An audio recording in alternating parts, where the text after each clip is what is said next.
सावन की यह कथा हर शिव भक्त को एक बार जरूर सुननी चाहिए। सावन का पवित्र महीना भगवान शिव की भक्ति के लिए सबसे श्रेष्ठ माना जाता है।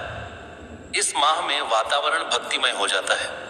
मंदिरों में घंटियों की मधुर ध्वनि, हर हर महादेव के जय घोष और शिवलिंग पर जलाभिषेक का दृश्य मन को अद्भुत शांति प्रदान करता है। ऐसा माना जाता है कि जो भी भक्त सच्चे मन से सावन में भगवान शिव की आराधना करता है, उसकी मनोकामनाएं अवश्य पूर्ण होती हैं। यह कथा एक छोटे से गांव की है, जहां गोपाल नाम का एक गरीब किसान अपनी पत्नी गौरी और छोटे बेटे मोहन के साथ रहता था। गोपाल बहुत गरीब था, लेकिन भगवान शिव के प्रति उसकी आस्था अटूट थी। हर वर्ष सावन के महीने में वह बिना किसी नागा के शिव मंदिर जाकर जल चढ़ाता, बेलपत्र अर्पित करता और ॐ नमः शिवाय का जाप करता। एक वर्ष गांव में भयंकर सूखा पड़ा। खेत सूख गए, कुएं खाली हो गए और लोगों के घरों में भोजन का संकट पैदा हो गया। गांव के अधिकांश लोगों ने भगवान की पूजा करना भी छोड़ दिया। वे कहते, अगर भगवान हमारी सुनते तो हमें इतना कष्ट क्यों देते। लेकिन गोपाल का विश्वास कभी नहीं डगमगाया। उसने अपनी पत्नी से कहा, सच्ची भक्ति वही है जो कठिन समय में भी भगवान पर भरोसा बनाए रखे। एक दिन सावन का पहला सोमवार आया। घर में खाने के लिए मुश्किल से 2 रोटियां थीं। पत्नी ने कहा, आज मंदिर जाने के बजाय खेत में काम कर लो, शायद कुछ मजदूरी मिल जाए। गोपाल मुस्कुराया और बोला, पहले भोलेनाथ का दरबार, फिर संसार का काम, वही सबका पालन करने वाले हैं। वह एक लोटे में थोड़ा सा जल लेकर मंदिर की ओर चल पड़ा। रास्ते में उसने देखा कि एक वृद्ध साधु पेड़ के नीचे बैठे प्यास से व्याकुल हैं। गोपाल ने बिना सोचे अपना जल उन्हें पिला दिया। अब उसके पास शिवलिंग पर चढ़ाने के लिए जल नहीं बचा था। क्षण भर के लिए उसका मन उदास हुआ, लेकिन अगले ही पल उसने हाथ जोड़कर कहा, भोलेनाथ, यदि यह सेवा आपको स्वीकार हो तो यही मेरा जलाभिषेक है। इतना कहकर वह खाली लोटे के साथ मंदिर पहुंचा और सच्चे मन से प्रार्थना करने लगा। उसी समय मंदिर के पुजारी ने उसे देखा और पूछा, जल कहाँ है? गोपाल ने सारी बात बता दी। पुजारी मुस्कुराए और बोले, बेटा, भगवान शिव पत्थर के शिवलिंग में ही नहीं, हर प्राणी में बसे हैं। तुमने आज सबसे बड़ा अभिषेक किया है। यह सुनकर गोपाल की आंखों से आंसू बहने लगे। उस रात गोपाल ने एक अद्भुत सपना देखा। सपने में भगवान शिव प्रकट हुए। उनके मस्तक पर चंद्रमा, जटाओं से बहती गंगा और गले में सर्प सुशोभित था। उन्होंने मुस्कुराकर कहा, वत्स, तुमने आज मुझे ही जल पिलाया है। जिसने भूखे को भोजन और प्यासे को जल दिया, उसने मेरी सच्ची पूजा की। सुबह जब गोपाल उठा तो उसका मन अपार आनंद से भर गया। कुछ दिनों बाद अचानक गांव में घने बादल छा गए। तेज वर्षा होने लगी। सूखे खेत फिर से हरे हो गए। गांव वालों ने राहत की सांस ली। गोपाल के खेत में इस बार ऐसी भरपूर फसल हुई कि पूरे गांव में उसकी चर्चा होने लगी।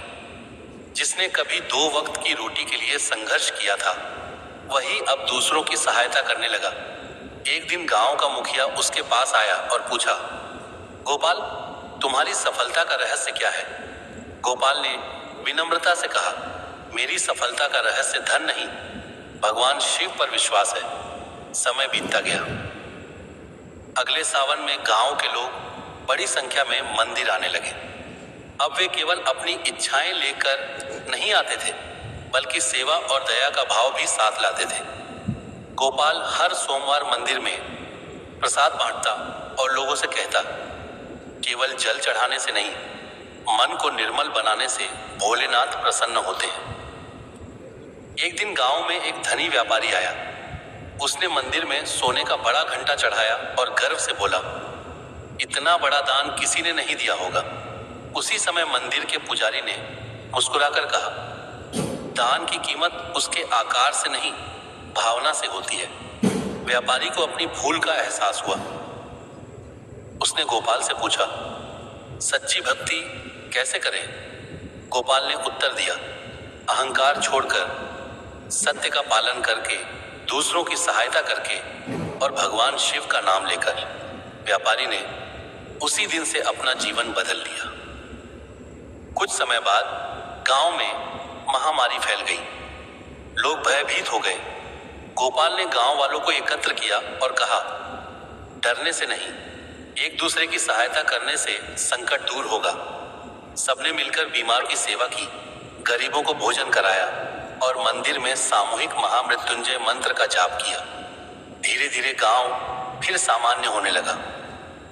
गांव वालों ने समझ लिया कि भगवान शिव केवल चमत्कार नहीं करते, बल्कि हमें सही मार्ग पर चलने की प्रेरणा भी देते हैं। सावन का अंतिम सोमवार आया। पूरे गांव ने मिलकर शिव मंदिर को फूलों से सजाया। भजन कीर्तन हुआ। हर कोई प्रसन्न था।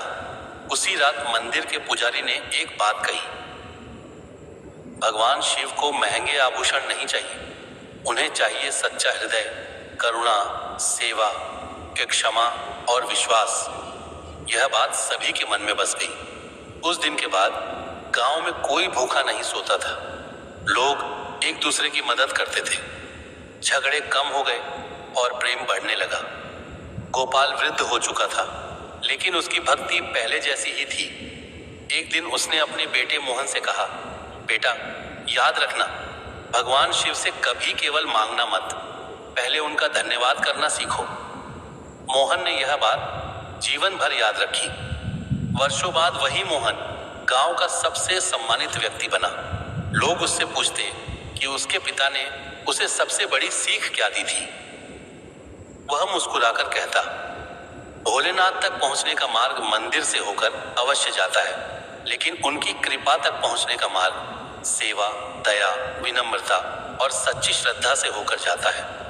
आज भी कहा जाता है कि यदि सावन के महीने में कोई भक्त सच्चे मन से भगवान शिव का स्मरण करे, किसी जरूरतमंद की सहायता करे, अपने माता पिता और गुरु का सम्मान करे तथा अहंकार छोड़कर एयूएम नमः शिवाय का जप करे, तो भगवान शिव उस पर अपनी विशेष कृपा बरसाते हैं। यह कथा हमें सिखाती है कि भगवान शिव केवल जल, दूध या बेलपत्र से ही प्रसन्न नहीं होते। वे उस प्रेम, विश्वास और करुणा से प्रसन्न होते हैं जो एक भक्त अपने जीवन में अपनाता है। कथा का संदेश, सावन का वास्तविक महत्व केवल व्रत, पूजा और जलाभिषेक तक सीमित नहीं है। सच्ची शिव भक्ति का अर्थ है सत्य बोलना, दया करना, सेवा करना, क्षमा करना, अहंकार त्यागना और हर परिस्थिति में भगवान शिव पर अटूट विश्वास बनाए रखना। जो भक्त इन गुणों को अपने जीवन में उतार लेता है, उसके जीवन में शांति, सुख और आध्यात्मिक आनंद का प्रकाश अवश्य फैलता है। ऐसे ही और कहानी और कथा सुनने के लिए हमारे चैनल को लाइक, शेयर, फॉलो और सब्सक्राइब करें। धन्यवाद।